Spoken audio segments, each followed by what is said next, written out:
Join me today as I try to really get my greenhouse ready for the winter. I am going to be setting up my temperature controllers so that it will keep the greenhouse heated. I have small heaters, and as you all know, if you saw my previous video, my greenhouse has been trying to kill my plants, and this is our first winter together, and we're gonna make this work. We're absolutely gonna make this work.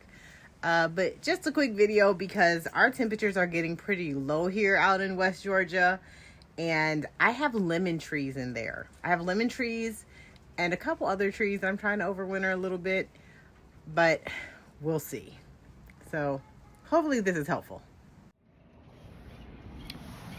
Okay, here we are, the greenhouse. My little sanctuary. I'll show you what I got going on in here. We have this heater and another small heater over here. Now, I use these to heat up the greenhouse, but we had a mishap not so long ago. So this heater is a VIVOSUN, if you see it, VIVOSUN heater that also comes with a thermostat temperature controller. So it's a probe that goes inside of your plants, or you stick it on the wall or whatever, and it gets the room temperature, and it tries to maintain your heater at a particular temperature, or keep the room at a particular temperature, so it controls your heater so you're not turning it on and off like I have been now.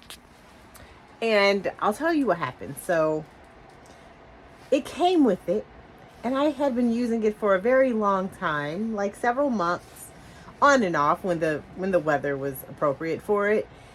But one day it just completely stopped working. Like, it just blew.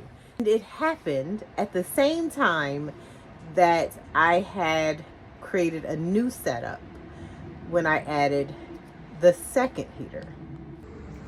Now, here's the second heater. This actually was a heater that my husband just happened to have. He's a collector of a lot of things. He's a handyman and he does things. But this is the heater that he had and he was not using. So I put it in my greenhouse, right? Because one heater would not be sufficient when our temperatures get below freezing, which they unfortunately do here. So I got an Inkbird, which I have one. I'll show it to you. I got an Inkbird temperature controller, and it had 2 ports, and I'm like, great, I can plug both my heaters into one port, and it can say, you know, it can monitor the temperature. So when it gets to a certain degrees or whatever, one would come on, the other one would come off. It had temperature probes, so I didn't have to have any additional setup. So I decided that would be a really efficient way of controlling the heat in here. And so I plugged both of my heaters into them. Unfortunately, that turned out to be a bad idea.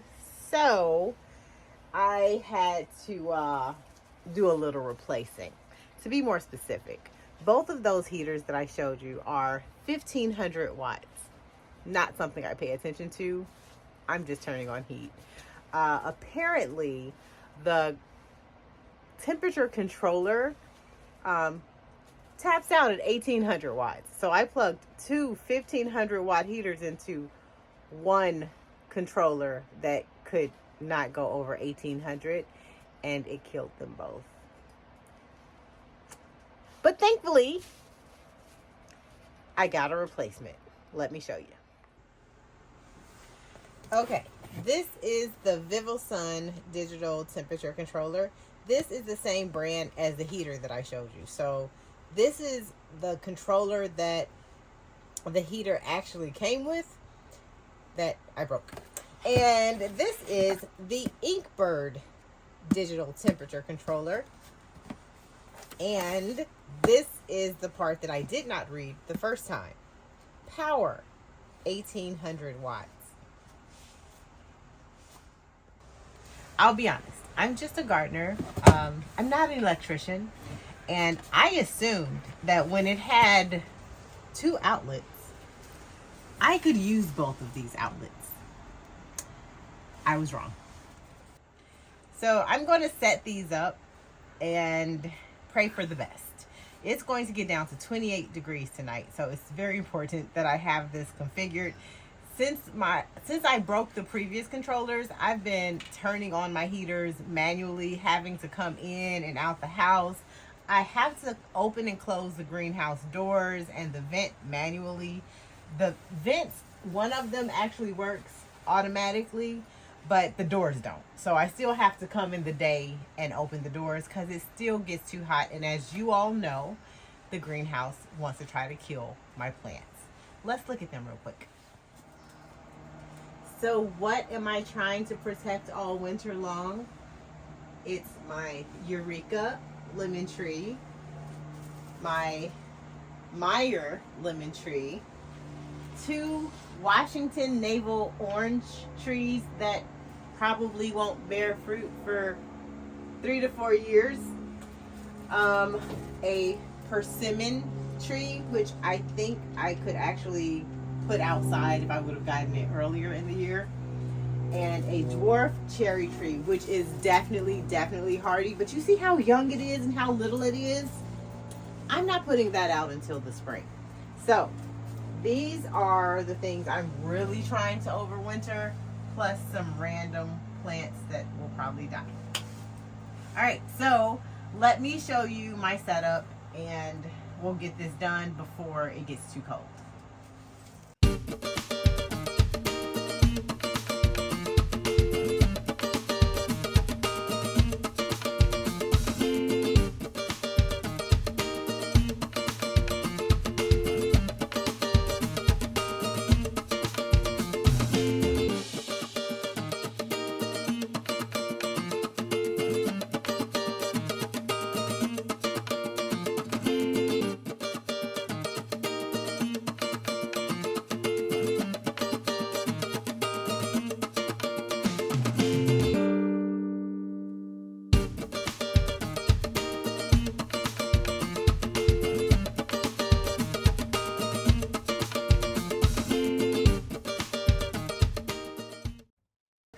So I'm going to start with the VIVOSUN temperature controller. And this one to me is really intuitive and straightforward. I've used VIVOSUN before. And basically you have your probe. You put it where you want it to measure the temperature. I'm going to put it in my plant. So I'm going to stick it here in the soil so it can monitor the temperature of the soil. And luckily it's already on Fahrenheit, which sometimes you have to change that, but it tells you the temperature that it's getting, right? So that's the temperature that it's reading. But to set the temperature, like what you want it to keep the room temperature at, you just press set, hold it. Now this one, I will say, has the SV and PV, which I didn't have that before. So I think that's the cooling, but I want to do the heating. So I'm going to press it again, see if I can get it up to the heating. I don't know now because this is different. All right, I'm going to just use this. So I want to keep my greenhouse temperature at around 65 degrees Fahrenheit.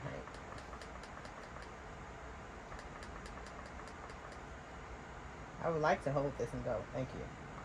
Ah!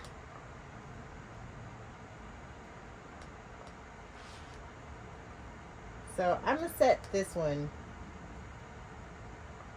I think my strategy here is going to be to set one heater for 65, and then I'm going to do the other one at like 55, just to conserve energy some. But this is where I want. I'm going to hold down set. Okay.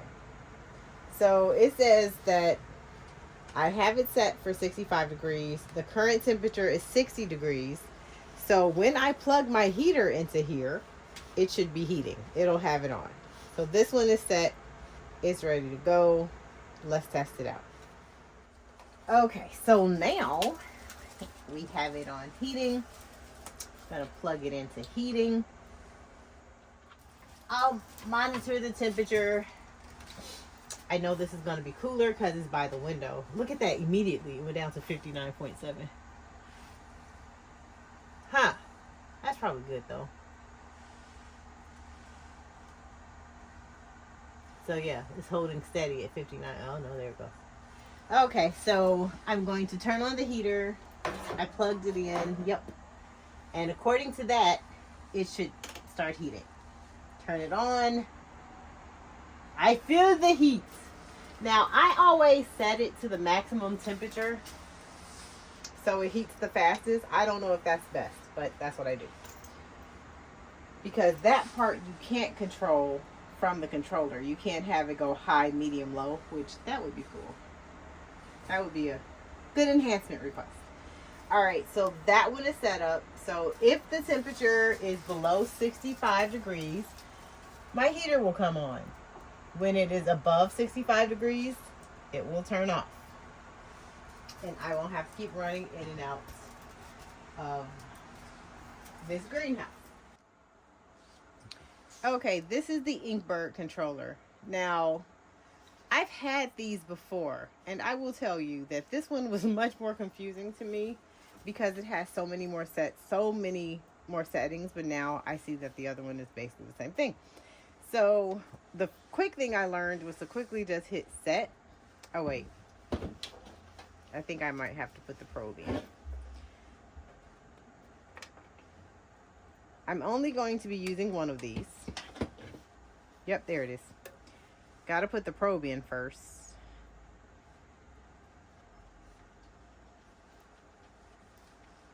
And because I now know that one single controller can only take 1800 volts, I'll only be using one heater per controller.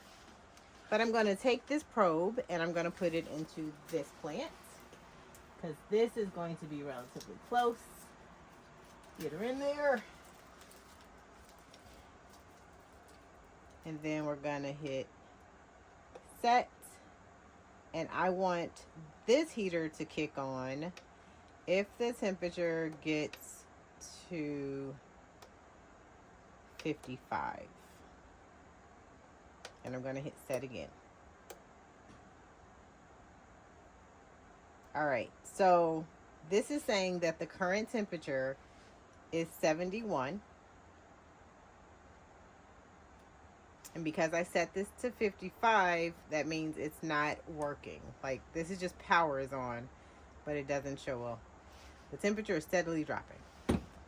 But let's go ahead and plug the heater in. Okay, so now I'm going to plug the heater in to work one. But that is fine. We'll leave it there. Oh, make sure the power is on your heater.